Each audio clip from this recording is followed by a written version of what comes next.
Assalamualaikum Ibu, selamat sore. Waalaikumsalam, sore Mbak. Perkenalkan saya Nadia Salsabila, saya perawat dari Poltekkes Kemenkes Yogyakarta. Yang sesuai perjanjian kemarin itu hari ini akan dilakukan edukasi pemberian informasi terkait ulkus diabetes bersama Ibu ya. Baik, sebelumnya saya izin mengkonfirmasi pada pertemuan pertama kemarin itu Ibu mengeluhkan kaki Ibu terasa kebas dan kesemutan selama 4 hari terakhir.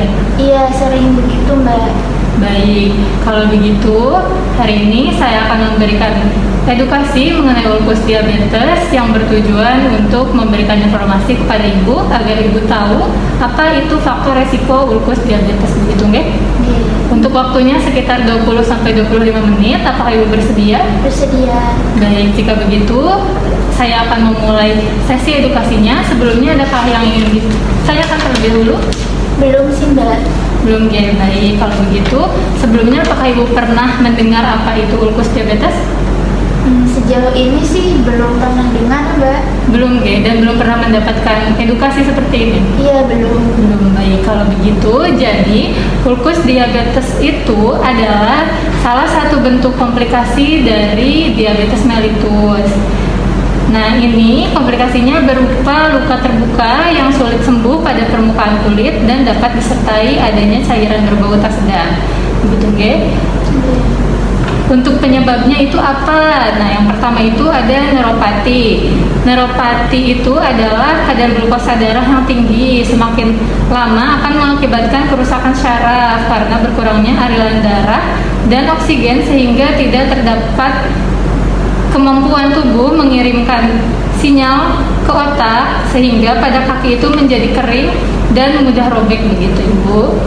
Selanjutnya ada penyebabnya iskemik atau kurangnya aliran darah pada kaki sehingga menyebabkan bisa terjadinya ulkus, begitu. Yang selanjutnya penyebabnya ada luka dan infeksi. Luka dan infeksi itu adalah terjadi ketika Ibu karena mungkin kebas dan juga tidak terasa terjadinya luka, maka luka tersebut menjadi infeksi sehingga sulit sembuh dan menyebabkan ulkus atau infeksi pada kaki Ibu, begitu. Nah, untuk apa sih faktor risiko ulkus yang dapat menyebabkan kejadian tersebut? Nah, yang pertama ini ada usia lebih dari 60 tahun. Nah, yang kedua ada lama menderita DM lebih dari 10 tahun, begitu. Itu bisa menyebabkan terjadinya ulkus itu lebih tinggi ya Bu. Selanjutnya ada neuropati, yaitu seperti yang saya katakan tadi, adanya gangguan syaraf karena tingginya gula darah pada tubuh sehingga tidak mampunya otak untuk mengirimkan sinyal kepada penderita sehingga kakinya merasa kebas dan tidak terasa apabila terjadi luka. Selanjutnya adalah obesitas atau berat badan berlebih. Nah, ini obesitas ini itu sangat berpengaruh bagi penderita DM, akan terjadinya ulkus itu sangat tinggi. Okay? Selanjutnya ada hipertensi atau darah tinggi. Selanjutnya ada tidak terkontrolnya kadar glukosa darah atau kadar gula darah di dalam tubuh. Selanjutnya ada tidak terkendalinya kolesterol. Nah, Ibu apabila suka makan yang santan-santan atau nasi padang mungkin lebih diperhatikan kembali agar kolesterol dalam tubuhnya terjaga. Selanjutnya ada kebiasaan merokok, ini juga dapat memicu terjadinya ulkus diabetes. Selanjutnya ada ketidakpatuhan diet dan pengobatan.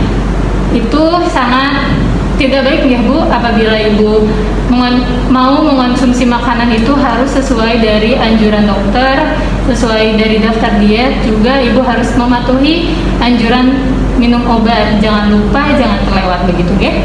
Selanjutnya ada kurangnya aktivitas fisik. Nah, untuk aktivitas fisik ini Ibu bisa melakukannya selama 30 menit dalam sehari, begitu. Untuk selanjutnya ada perawatan kaki tidak teratur. Dengan melakukan perawatan kaki dapat meminimalisir terjadinya resiko ulkus diabetes, begitu. Selanjutnya ada penggunaan alas kaki tidak tepat. Karena apabila menggunakan alas kaki yang terlalu sempit atau terlalu longgar, itu bisa saja menjadi resiko terjadinya luka pada kaki ibu. Baik, untuk selanjutnya ada pencegahan ulkus. Untuk pencegahan ulkus itu yang pertama bisa melakukan pemeriksaan kondisi kaki secara teratur setiap hari. Nah, selanjutnya menjaga kebersihan kaki. Selanjutnya tidak boleh berjalan tanpa alas kaki, termasuk di pasir. Jadi ibu disarankan untuk selalu memakai alas kaki, dan di rumah juga mungkin bisa memakai kaos kaki untuk mencegah terjadinya luka.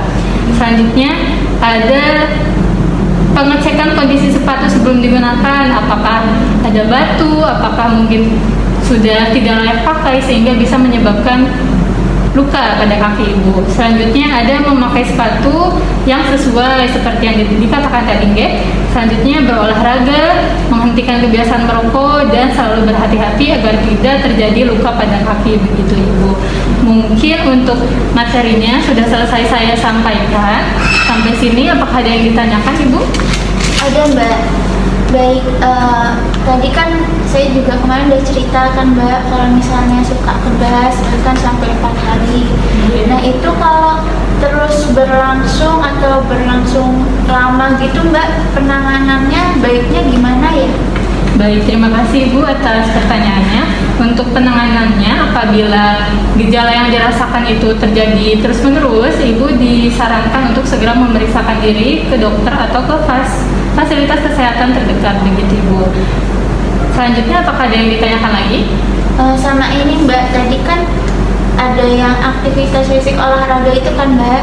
Nah itu kan tadi dijelaskannya minimal 30 menit.